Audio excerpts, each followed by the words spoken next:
Percy, it's been a while, or at least I think it has. The stairs aren't showing any signs of ending, and my excitement has turned since then. Since I didn't want to leave the area when I found that exit door, I wasn't able to get much food before I went, and that supply I have right now is running low. Though, I don't think it's my biggest problem right now. I don't really know why, but the temperature has been changing recently.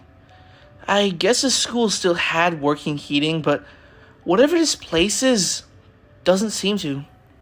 I have a temperature reading app on my phone, and according to it, the temperature has dropped about 10 degrees since I started. The regular school never changed, no matter how distorted things became. If this continues on like this, I may need to turn back before I reach the end. If there even is an end. My water is almost out too. I'm trying to ration out, but it's still going too fast. And I don't want to starve myself to death. Though, I have one far more pressing issue at hand. The music. I think it's getting slightly louder. It's really starting to drive me insane. When I first heard it, I assumed it was some type of oldie song since I couldn't really hear the lyrics. But now, it's gone louder. I can't make out anything I can even recognize. It sounds to me like some kind of folk song. All I know is that whatever is producing it is getting closer, and I need to get further away. I don't know if it's friend or an enemy, but judging how everyone's disappearing, I don't think it's worth taking that chance. I haven't even slept in 2 days. I've barely stopped walking since I began. And, like usual, I hope that it's just a hallucination. I'm almost losing hope at this point.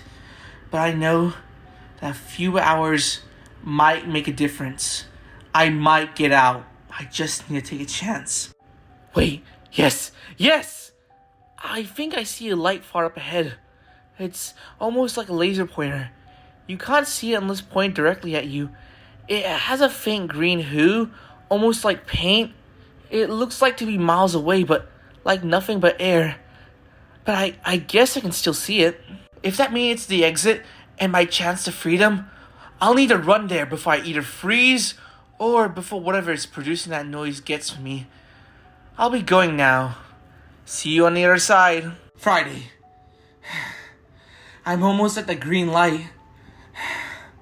I just stopped to write one last journal entry before making it out. The green light has always been getting brighter, and I think it's some kind of lantern. However, as I've been getting closer to the end, the temperature's begun to drop a lot faster than it did before. And my phone is also dead now, so I can't even read temperature if I wanted to anyway.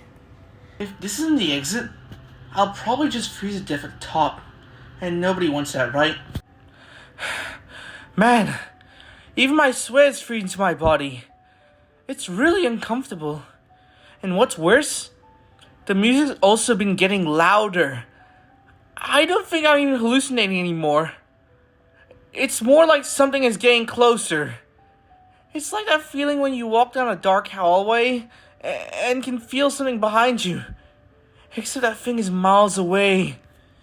And it's very, very real. Now, my only hope of survival is reaching the top of these stairs and finding out there even is a door on the other side. And if I reach the end and I can't even leave, then I'll either freeze to death or face the music. Wait, just now, I heard some rumbling come from the bottom of the stairs. Instead of just music, something is vibrating the ground. It feels like it's deep below, but also right next to me. I think that thing is getting closer, and I don't want to stick around. I took off running as fast as I could towards the green light. I think that's about a 10-minute sprint. I don't even know if I can make it, but I have to, in order to survive. If that thing catches me if I go too slow, I'm dead. But as soon as I started to run away, I got that behind you feeling. Only much stronger than it ever was before. It was as if something was angry at me, and it wanted to find me and kill me. Or worse. And as I got closer to the door, the temperature began to drop a lot.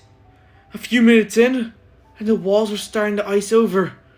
What's more, the faster I went, the louder the music became. Even the walls were getting moist, as if the place wanted to eat me alive. After about 8 minutes of agonizing running, my hands were shaking. I was completely exhausted and dying from the cold. I was getting closer to the end now. And what's more, I could finally see something.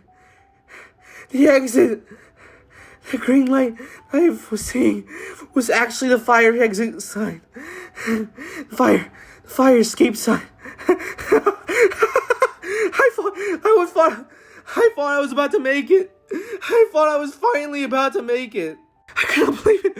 I was getting out. I was finally getting out. However, I knew this was no time for delay, so I kept up my running speed I kept up running full speed. Sorry. I'm losing it. And just as I thought I was about to collapse from exhaustion right before the exit, I made it to the top. My hands were badly shaking from the exertion or the cold. I didn't even know anymore. I could barely clasp my fingers around the door handle, and with a huge push with all my might, I forced the door open. It was a heavy metal door, and I really needed to put all my weight in if I wanted to survive. And as I creaked it open, I stepped outside and took one long last look back at my former prison. I finally made it. I actually made it. But apparently, I had come out of a maintenance closet, but I didn't have time to think about it right now. The previously calm air was now cutting into me. It actually hurt a lot. Ooh, sorry. After the shock of the escape finally wore off, I tried to find out where I was, and it definitely was not the school. There was snow on the ground, and I even saw a real sky. As I was going towards an elevator for some shelter from the cold, I looked up and saw a large sign. I was in Slacksville? Slacksville of all places? Sunday. Oh, wow. Things have been wild. Let me start from the beginning. After I left that hell, now the realization I was in Slacksville set in, I quickly realized that I was freezing out here. And after a few minutes, I found a protected bus shelter. And for the first time in days, I finally sat down and rest. It was the best rest in my entire life. After a while of resting, a woman in a large coat approached me. I guess seeing a kid out in the cold with no parents in sight was kinda a bad look. She ended up offering me a jacket, and then took me in her car to the police station. When I got in her car, she introduced herself. "Call me Miss Patterson. You okay, kid? Looked like you were out there for a while." "I'm okay. Thank you so much. You don't know the hell I just went through." She explained that she was going on one of her late night drives and happened upon me, freezing my butt off in the cold. She told me that we were going to the police station and that they could take care of me there. As we drove further to the police station, I looked out the window on the town. The town seemed different than I remembered it. I had gone there not so long ago during a sports tournament, but some things were very different. For one thing, lots of previously torn down houses were fully built. But maybe I was just misremembering things from my previous trips. I haven't fully recovered from that hell. When we finally arrived at the police station, Miss Patterson explained the situation to the officer on duty. After a few minutes of talking, she beckoned me inside the station, and I sat down in the waiting room. After a few minutes of waiting, an officer finally came out of a side door and asked me to come with him. The officer explained that I had been found alone by a bus stop and that he needed to know who my parents were. I told him who they were, Susan Heffley and Frank Heffley. After checking his database, he showed me a list of people and asked me if I recognized any of them. After thoroughly checking all of them, I said no. After a few more questions, he asked what my hometown was, I guess in order to narrow down the search. I answered simply, Plainview. He gave me an odd look and said that there was no nearby town for that name. Now, I was getting really confused. What did he mean by that? I told him that it was right next to us, just a few miles away. But, again, the officer said that it's not there. I asked him to pull up Google Maps, and I would show him it's real. He obliged, and I scrolled down to where it was. Apparently, even the GPS was having a hard time locating Plainview. I asked him to search for it again, but with no results. Was my hometown missing? Along with everyone there? Dad? Manny? Holly? I tried desperately searching for nearby towns, and those worked fine. I even looked for news stories that I knew had happened in Plainview, but they were all gone, like they never existed at all. Was I having a psychotic break? Was I really going insane? I asked the officer what day it was, in hopes of grounding myself. He looked slightly concerned and replied, December 2nd, 2026. Now things were really ramping up. I asked to collect my phone and to look at something. He agreed and I opened up a calendar app. And to my amazement, the date still reads November 28th, 2023. I knew it. I wasn't going insane. I wasn't going crazy. I was right. That did happen. I showed him my own date, and he asked why I was 2 years behind. I said this was the correct date and that I never changed it. Then I decided to look around the small room we were in. And the more I looked, the more unfamiliar things I spotted. So I asked the officer what phone he had, and he replied, Oh, I just have the iPhone 17 Plus. With this, combined with everything else, I knew that was wrong. Was I really going crazy? Was I really in that place for years without knowing it? Did that even happen?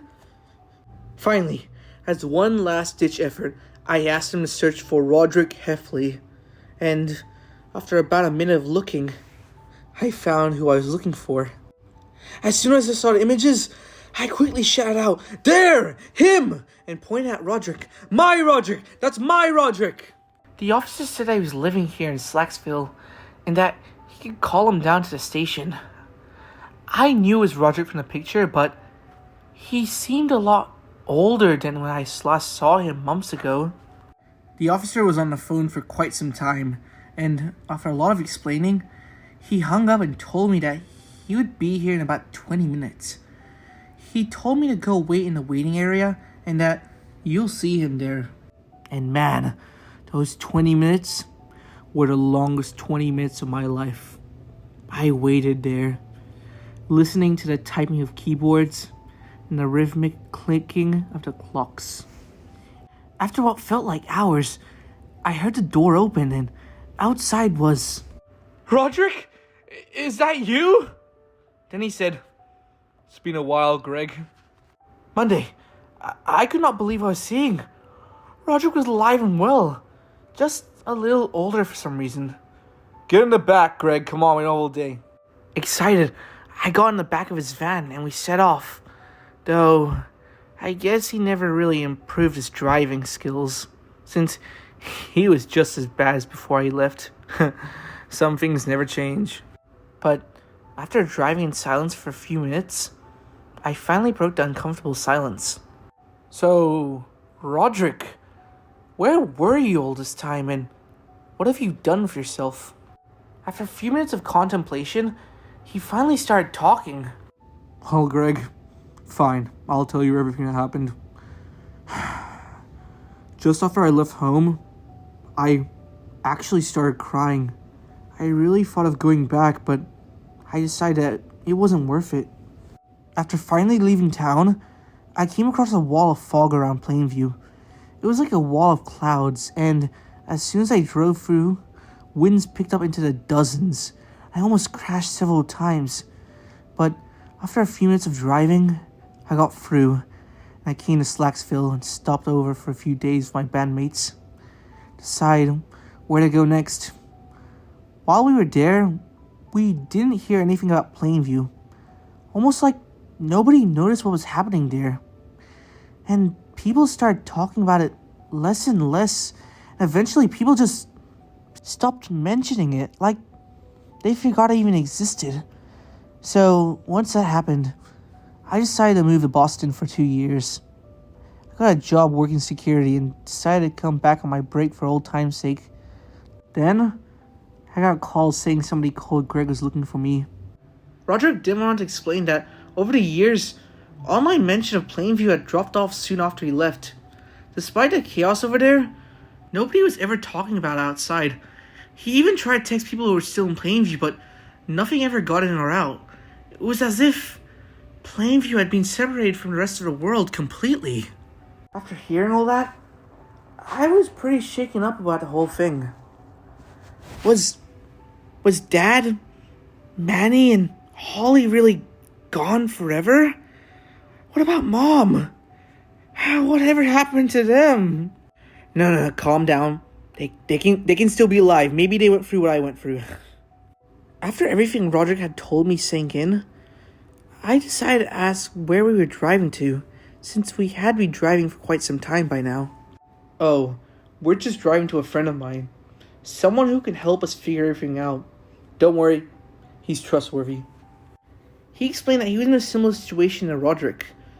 While they had only talked online before now, he had tried to leave Plainview a little later than Roderick, and had done similar things that he had. He had tried to leave, but failed the first time, and luckily succeeded the second time. He was connected to a group of doomsday preppers, and they had a lot more resources to escape, unlike most other people, and therefore had seen a lot more than Roderick had. Roderick said we would arrive in about an hour, and that I should just relax right now. I hope he's right, and I hope that everything goes well. Hope you enjoyed Diary Kid Encaved Part 3. I'm still working on the Joker right now. After all, it did win. Anyway, sorry for the wait. I just remembered I haven't done a Part 2 Diary Kid Going Insane in a long time, so that'll be next reading. I promise. 100%. Anyway, that's all for today. I hope you enjoyed this reading, and I hope you have a good day. Bye!